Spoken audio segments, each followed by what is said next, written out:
მაგალითად ამ ბოლო დროს ძალიან ხშირად მესმის ხოლმე და ძალიან მიხარია განცხადებები იმასთან დაკავშირებით, რომ საქართველოს ჯარი უნდა გაძლიერდეს, რეალურად გჭირდება უფრო და უფრო კარგი ჯარის რეფორმები და რეალურად სულ პროგრესის მომენტში, პროგრესის ვითარებაში დავიმყოფებოდეთ. მაგრამ ამ საკითხთან დაკავშირებით მაქვს მე ჩემი კონკრეტიზაცია უშუალოდ ძალიან ზოგადი, მაგრამ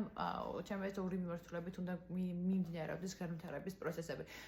რაღაც მხრივ ეს პროცესები დაწყებულია და ძალიან მიხარია ორივე მიმართულებით, მაგრამ ეხლა ვიტყვი რას გულისხმობ ამ ორში. არ შეიძლება რომ მოქმედებები პროგრესის მიმართულებით მიდიოდეს ან მხოლოდ ესე, ან ან იყოს მხოლოდ bottom up, ან იყოს მხოლოდ top down, იმიტომ რომ ეს ორი პროცესი ყველაზე ობიექტური და ყველაზე უფრო რეალურად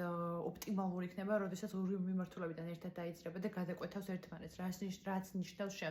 შემდეგს აუცილებელია რომ